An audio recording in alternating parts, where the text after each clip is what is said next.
Hello everyone. आज हम अपने बिहार स्पेशल में मिडाइवल हिस्ट्री ऑफ बिहार करेंगे और ये सिर्फ आपका एक ही वीडियो में कवर हो जाएगा। मीडियम ऑफ एक्सप्लेनेशन हिंदी रहेगा, जो भी आपको यहाँ पे बताया जाएगा वो हिंदी में रहेगा और आपको यहाँ पे हिंदी में भी एक्सप्लेनेशंस दिया हुआ है, आप यहाँ देख सकते हैं। साथ ही साथ ये जो आपका वीडियो है इसमें जनरली आपको फैक्ट्स देखने को मिलेंगे।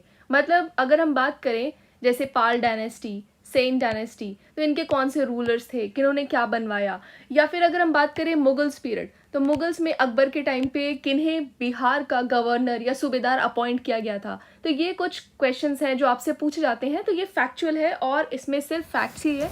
एक ही वीडियो है तो आपको इतना सफिशिएंट रहेगा करने के लिए। सब हम स्टार्ट करते हैं इसमें। तो पहले है early medieval period in Bihar. So ये जो अर्ली मिडाइवल पीरियड है ये हमने एंशिएंट हिस्ट्री में करना था, बट हम इसे मिडाइवल वाले पार्ट में कर रहे हैं। तो इसमें आपका आएगा Pala dynasty, Sena dynasty, Karnat dynasty, तो हम उन्हें करते हैं। तो पाल डायनेस्टी जो है ये एक स्ट्रॉन्ग डायनेस्टी उभर कर आई थी 7th सेंचुरी से 11th सेंचुरी के बीच में, मतलब 700 to 1100 के आसपास ये निकल कर आई थी। वन ऑफ द स्ट्रॉन्गेस्ट बोल सकते हैं हम। और पाल डायनेस्टी के बाद आपको इसी जगह पे सेन डायनेस्टी, कर्नाट डायनेस्टी ये भी देखने को मिली थी। तो हम बिहार में generally Pal, Sen and Karnat dynasty इनके बारे में पढ़ेंगे। इनके कौन कौन से इंपॉर्टेंट रूलर्स है ये आपसे एग्जाम में पूछ लिया जाता है। फिर इनका कंट्रीब्यूशन क्या है, जैसे नालंदा यूनिवर्सिटी में, उदंतपुर यूनिवर्सिटी में, विक्रमशिला यूनिवर्सिटी में, तो ये सारी चीज़ें आपसे पूछ ली जाती है। सो जो पाल डायनेस्टी है उसके फाउंडर कौन है, और बोल सकते हैं जो इसका पहला रूलर था वही इसका फाउंडर है। तो पहला रूलर कौन थे? गोपाला। और ये देखिए जो बोला था ना 7 से 11th सेंचुरी, तो ये 750 to 1150। ये जो पाल रूलर्स होते थे या पाल डायनेस्टी के जो भी लोग थे, दे वर दी फॉलोवर्स ऑफ महायान बुद्धिज्म, जिसमें गौतम बुद्ध को गॉड की तरह माना जाता है, एंड दिस तांत्रिक स्कूल ऑफ बुद्धिज्म। सो ये तांत्रिसिज्म या फिर तांत्रिक school of Buddhism and Mahayana Buddhism इनको फॉलो करते थे। मतलब ये हीनयान बुद्धिज्म को नहीं फॉलो करते थे, जनरली ये महायानिज्म में बिलीव करते थे। तो अगर हम बात करें गोपाला, तो गोपाला रूलर के बारे में हमें कैसे पता चलता है? मतलब एक कोई इंस्क्रिप्शंस होते हैं, सोर्सेज होते हैं, इन्हीं सब चीज़ों से हमें जो भी रूलर्स हैं, जो भी डायनेस्टीज़ हैं, उनके बारे में पता चलती है। तो उसी तरीके से एक है खलीमपुर कॉपर प्लेट इंस्क्रिप्शन। तो ये जो खलीमपुर कॉपर प्लेट इंस्क्रिप्शन है ये बताती है कि इस जगह के जो लोग थे उन्होंने गोपाला को राजा के लिए चुना था। मतलब उस टाइम पे हम बोल सकते हैं कि एक तरीके से ये इलेक्शन था। सो ये इवेंट इतना इम्पॉर्टेंट था कि इसे वन ऑफ द बोल सकते हैं the first democratic elections in south Asia since the time of mahajanapadas. मतलब 600 BC के बाद, उस टाइम पे हमने देखा था क्योंकि काफ़ी हमें वहाँ पे रिपब्लिक्स देखने को मिले थे। तो जैसे लिच्छावीज हो गए, तो वहाँ पे डिसीजन आपका डेमोक्रेटिक बेसिस पे होता था, मेजॉरिटी बेसिस पे होता था कोई भी डिसीजंस। और वहाँ पे रिपब्लिक था तो वहाँ पे इलेक्शन जैसा कंसेप्ट था, मतलब लगभग हम बोल सकते हैं डेमोक्रेटिक था तो और रिपब्लिक था। तो ये उसके बाद हमें पहला बोल सकते हैं एक इवेंट देखने को मिला जहाँ पे लोगों ने अपने राजा को चुना। जिस तरीके से आजकल हम अपने मिनिस्टर्स को चुनते हैं, इलेक्शन से चुनते हैं, उसी तरीके से ये महाजनपदास के बाद साउथ एशिया में पहली बार हमें देखने को मिला कि कोई डेमोक्रेटिक इलेक्शन हुआ है। मतलब एक तरीके से जहाँ पे लोगों ने अपने राजा को चुना है। अब इनका अगर हम कंट्रोल देखें तो ये पूरे के पूरे बंगाल और बिहार के कुछ पार्ट्स में आपको देखने को मिलता है। तो ये जो पाल डायनेस्टीज का मेन सेंटर तो बंगाल ही होता है। हम लोग जैसे BPSC में मेंस की प्रिपरेशन करते हैं तो पाल आर्ट एंड आर्किटेक्चर इनके बारे में पढ़ते हैं। हम लोग वहाँ पे जो भी विहाराज हैं इनके बारे में पढ़ते हैं। तो इनका जो मेन सेंटर था ना वो बंगाल था, बट बिहार के ये कुछ पार्ट्स में भी देखने को मिलता है। अब यहाँ पे देखेंगे कि जो उदंतपुरी यूनिवर्सिटी है जो कि हमारे बिहार शरीफ में है, मतलब ये उदंतपुरी में इन्होंने एक यूनिवर्सिटी बनाई थी, अब उदंतपुरी को हम बिहार शरीफ बोलते हैं। तो ये गोपाला थे। तो ये उदंतपुरी यूनिवर्सिटी किन्होंने बनाई है या किन का कॉन्ट्रीब्यूशन है इसमें? गोपाला। सो ये एक बुद्धिस्ट मोनास्ट्री है। सो नालंदा यूनिवर्सिटी किसने बनाई थी? Kumaragupta first. And Udantapuri university बनाई है गोपाला ने। और इसी में हम अभी विक्रमशिला यूनिवर्सिटी के बारे में भी देखेंगे। सो ये जो उदंतपुरी यूनिवर्सिटी है ये बनाई थी गोपाला ने। उसके बाद आते हैं इनके बेटे धर्मपाल और देवपाल के बारे में ऐसा बोला जाता है कि इनके ड्यूरेशन के टाइम पे ये जो पाल डायनेस्टी था अपने पीक पर था। मतलब जो इसके फाउंडर है उनका तो कंट्रीब्यूशन था ही, इन्होंने बंगाल पे अपना कंट्रोल करा, उसके बाद कुछ पार्ट्स ऑफ बिहार पे भी इनका एम्पायर पहुंचा हुआ था। लेकिन इनके जब बेटे आते हैं धर्मपाल, तो ये इंडियन सब कॉन्टिनेंट के नदन पार्ट्स को भी कैप्चर कर लेते हैं। मतलब पहले तो ये बंगाल तक थे, फिर थोड़ा सा रीजन इन्होंने बिहार का लिया, लेकिन उसके बाद ये कुछ नदन पार्ट्स के रीजन को भी कैप्चर करते हैं। इसलिए इनको एक टाइटल मिलता है उत्तर पथ स्वामिनी। सो ये धर्मपाल हैं जिन्हें ये टाइटल दिया जाता है उत्तर पथ स्वामिनी। और इन्होंने अपना कंट्रोल मतलब कैप्चर करा था कन्नौज को, और उसके बाद कन्नौज में कराया था एक ग्रैंड दरबार। सो कन्नौज के लिए आप जब मेडिवल हिस्ट्री ऑफ इंडिया करते हैं तो वहाँ पे एक ट्राईपार्टाइट स्ट्रगल के बारे में पढ़ते हैं। ये जो ट्राईपार्टाइट स्ट्रगल है आपका गुर्जरा प्रतिहाराज एंड उसके बाद आपके ये पाला रूलर्स एंड राष्ट्रकूटाज, इनके बीच में ये ट्राईपार्टाइट स्ट्रगल चलता है। तो ये जो धर्मपाल हैं ये कन्नौज को कैप्चर करते हैं और वहाँ पे एक ग्रैंड दरबार कराते हैं। सो जो हमारे पाल डायनेस्टी के वो कौन से रूल है जिन्होंने कन्नौज को कैप्चर करा था, वो है धर्मपाल। उसके बाद इन्होंने कौन सी यूनिवर्सिटी स्टैब्लिश करी, विक्रमशिला यूनिवर्सिटी। सो अब हमारे पास 3 फैक्ट्स हो गए। नालंदा यूनिवर्सिटी के लिए आपके लिए आते हैं कुमार गुप्त फर्स्ट। उसके बाद आपके ये जो विक्रमशिला यूनिवर्सिटी है उसके लिए कौन है, धर्मपाल। उसके बाद आपके जो ओदंतपुरी है उसके लिए कौन है, गोपाला। देन अब करेंगे हम देवपाल। देवपाल ने अपना जो एम्पायर था वो साउथ एशिया और उसके बियॉन्ड तक पहुंचाया था। मतलब हम जब धर्मपाल के बारे में पढ़ते हैं तो हम पढ़ते हैं कि इन्होंने नदन पार्ट्स ऑफ इंडियन सब कॉन्टिनेंट पे अपना कंट्रोल करा। और अगर हम बात करें देवपाल ने अपना जो एम्पायर है वो साउथ एशिया तक एक्सटेंड करा और उसके आगे तक एक्सटेंड करा। साथ ही साथ देवपाल के टाइम पर जो पाल डायनेस्टी है उसका कैपिटल क्या था, उसका कैपिटल था मुंगेर, मतलब हमारे बिहार में कैपिटल था। अब इनके बारे में हमें इनके जो कुछ इंस्क्रिप्शंस हैं जो इन्होंने इशू करा था वो कहाँ कहाँ मिलता है, हिल्सा, घोरावन, नालंदा, मुंगेर। तो इनके कुछ इंस्क्रिप्शंस हैं जो कि हमें नालंदा, मुंगेर एंड ये सब रीजन्स में मिलते हैं, जहाँ से हमें जो ये देवपाल है इनके बारे में पता चलता है। अब ये जो पाला किंग्स थे वैसे तो ये बुद्धिस्ट थे, मतलब जनरली बात करें तो ये बुद्धिज्म में ज़्यादा बिलीव करते थे। हमने स्टार्टिंग में ही देखा कौन सा बुद्धिज्म, महायान एंड तांत्रिसिज्म या तांत्रिक बुद्धिज्म। और उसके बाद ये जो पाला किंग्स है ये साथ ही साथ हिंदुइज्म में भी बिलीव करते थे और मतलब इसको भी पैट्रोनाइज करते थे। इनके लिए इन्होंने काफ़ी सारे डोनेशंस करे for the construction of temples. So Pala kings इससे दिखाता है कि they were tolerant towards other religion, मतलब टॉलरेंट थे, जैसे कि बुद्धिज्म को ये मानते थे, साथ ही साथ हिंदुइज्म के लिए इन्होंने कंस्ट्रक्शन मतलब टेम्पल्स की कंस्ट्रक्शन के लिए काफ़ी सारे डोनेशंस भी करे। उसके बाद जो लेटर पाला रूलर्स हैं उनके बारे में बात करें तो सबसे इंपॉर्टेंट है महिपाल फर्स्ट। मतलब जितने भी हमें लेटर पाला रूलर हैं वो पढ़ने की जरूरत नहीं है, हमने पहला पढ़ लिया गोपाला, धर्मपाला, देवपाला, ये हमारे लिए इंपॉर्टेंट है। और जो लेटर पालास थे उनमें से इंपॉर्टेंट है Mahipala first. He was the most prominent ruler among the later Palas and इनको बोला जाता है the second founder of Pal dynasty, क्योंकि देखिए फाउंडर कौन है, गोपाला, वो इंपॉर्टेंट थे। तो ये इतने इंपॉर्टेंट थे कि इनको बोला जाता है second founder of the Pal dynasty. मतलब इन्होंने पाल डायनेस्टी को फिर से ऊपर लेकर गए थे, फिर से इनका जो मतलब क्या बीच में इनका एम्पायर थोड़ा कमजोर हो गया था, वीक हो गया था, तो इनको सब फाउंडर बोला जाता है, फिर से इसको स्ट्रेंथन करा था।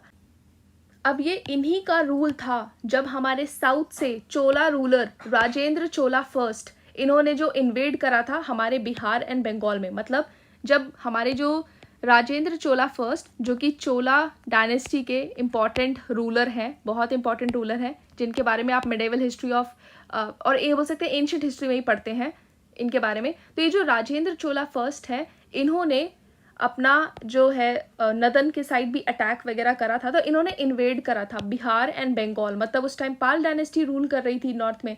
तो ये जो पाल डायनेस्टी है इसके कौन से रूलर थे जब ये इन्वेजन हुआ था 11th सेंचुरी में, वो है महिपाल फर्स्ट। मतलब महिपाल फर्स्ट के टाइम पे राजेंद्र चोला फर्स्ट इन्वेड करते हैं। और जो पाल डायनेस्टी के लास्ट रूलर कौन है, रामपाल। सो ये इतना है जो आपके लिए पाल डायनेस्टी में इंपॉर्टेंट है। उसके बाद आता है आपका सेन डायनेस्टी, सेना। Now after the downfall of Pal dynasty, मतलब जब पाल डायनेस्टी कमज़ोर हो जाती है और बोल सकते हैं किसी तरह ख़त्म हो जाती है, तो उसके बाद मतलब पाल डायनेस्टी के एंड के बाद आपके आते हैं सेन डायनेस्टी। इनके फाउंडर हैं Sumanta Sena. Sumanta Sen 11th century, mid of 11th century, मतलब 1150 के आसपास ये डायनेस्टी आती है, क्योंकि हमारी जो पाल डायनेस्टी वो 750 से 1150 तक चली थी। तो 1150 के आसपास ये आती है सेन डायनेस्टी, जिसके फाउंडर है सुमंत सेन। देखिए इसमें ज़्यादा इंपॉर्टेंट नहीं है, तो तो बोल सकते हैं सुमन सेन के बाद इनके सक्सेसर कौन है, विजय सेना, देन बल्लाल सेना।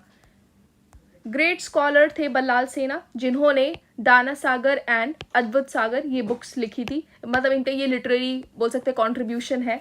उसके बाद जो लास्ट इम्पॉर्टेंट रूलर हैं सेन डायनेस्टी के, वो कौन है, Lakshman Sen, last ruler of Pala dynasty, Rampal किया था हमने। और last important ruler of Pal dynasty Mahipal first किया था हमने, जब राजेंद्र चोला फर्स्ट ने अटैक करा था, इन्वेड करा था बंगाल एंड बिहार रीजन में। So the last important ruler of the सेना डायनेस्टी लक्ष्मण सेन। नाउ इनके बारे में बोला गया कि ये इतने पॉलिटिकल कॉम्पिटेंट नहीं थे, बट स्टिल इनका लिटरेरी माइंड काफ़ी एक्टिव था, और इनके जो इनके कोर्ट में पर्सनालिटीज़ थे जैसे जयदेव, ऑथर ऑफ गीत गोविंद, वो लक्ष्मण सेन के ही कोर्ट में थे। सो ये आप देख सकते हैं, हिंदी में आपको ये बताया गया है। उसके बाद है कर्नाट डायनेस्टी। कर्नाट आपके ये मिथिला रीजन में था ये डायनेस्टी। कर्नाट डायनेस्टी चलती है 1097 to 1324 AD, और ये किसने फाउंड करा था, मतलब ये डायनेस्टी के फाउंडर कौन है, नान्यदेव। ये मिथिला में, ये आपकी डायनेस्टी मिथिला में ही देखने को मिलती है, और ये नान्यदेव ने मिथिला में से फाउंड करा था। अब ये जो थे ग्रेट वॉरियर तो थे ही, साथ के साथ इनका इंटरेस्ट म्यूजिक में भी था। कैपिटल क्या था कर्नाट डायनेस्टी का, सिमराव। ये चंपारण के रीजन में आता है, सिमराव चंपारण। बाद में जो कैपिटल है ये कुछ समय के लिए आपका कमला थान भी हुआ था, जो कि मधुबनी में है। अब इसकी और अगर हम रूलर्स की बात करें कर्नाट डायनेस्टी में, पहले तो नान्यदेव के बेटे कौन है, गंगा सिंह देव। फिर उसके बाद उनके जो सक्सेसर हैं वो है नरसिंह देव। नरसिंह देव को बोल सकते हैं इनके पास कंट्रोल था तिरहुत रीजन का, दरभंगा रीजन का।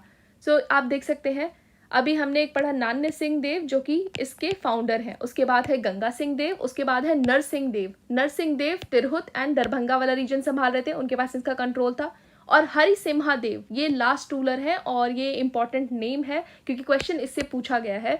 ये है कि इनके ही हरसिम्हा देव के टाइम पर ही घियासुद्दीन तुगलक ने अटैक करा था, जो कि हमारे दिल्ली सल्तनत का है, ये हम पढ़ेंगे अभी आगे। तो घियासुद्दीन तुगलक ने किसके टाइम पे अटैक करा था मिथिला रीजन में, हरसिम्हा देव, जो हमारे कर्नाट डायनेस्टी के लास्ट रूलर थे।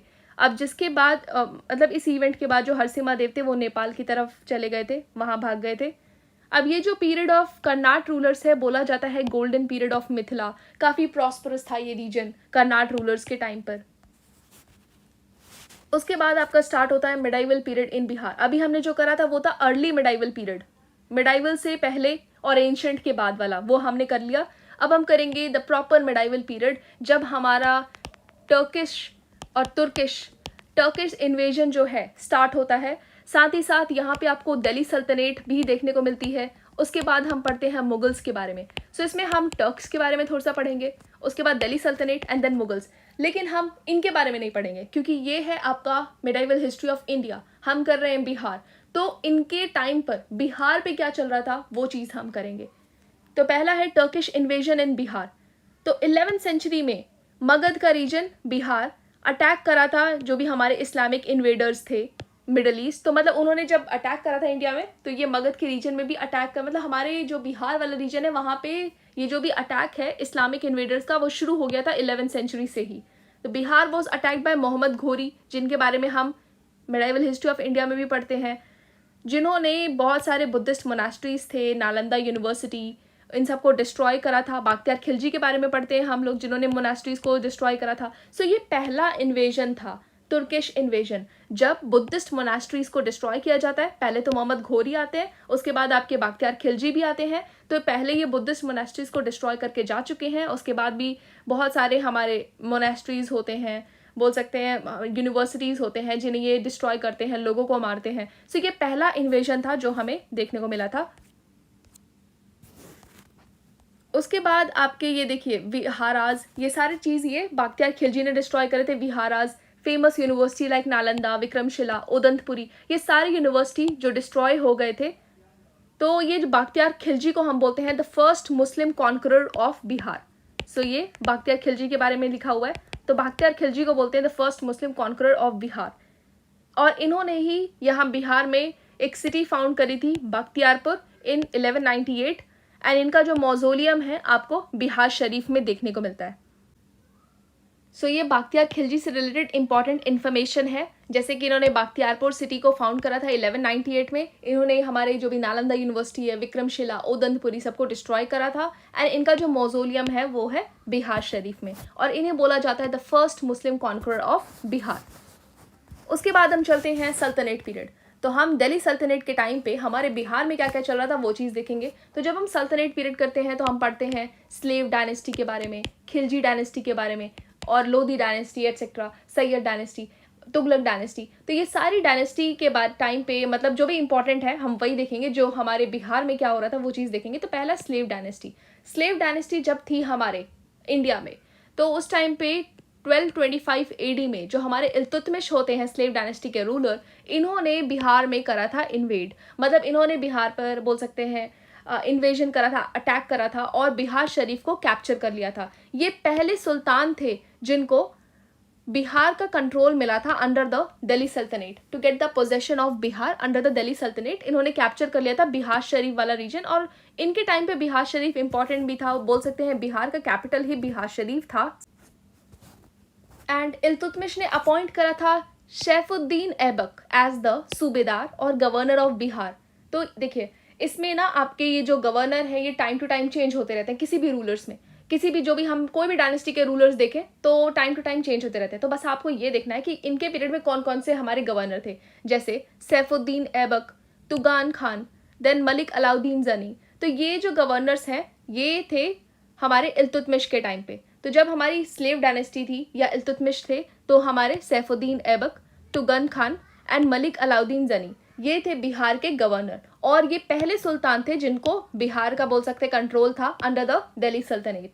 उसके बाद जब आती है खिलजी डायनेस्टी, तो पहले तो हमें पता है कि जलाउद्दीन खिलजी बनते हैं सुल्तान, लेकिन 1296 में अलाउद्दीन खिलजी आ जाते हैं, और अलाउद्दीन खिलजी शेख मोहम्मद इस्माइल को भेजते हैं दरभंगा।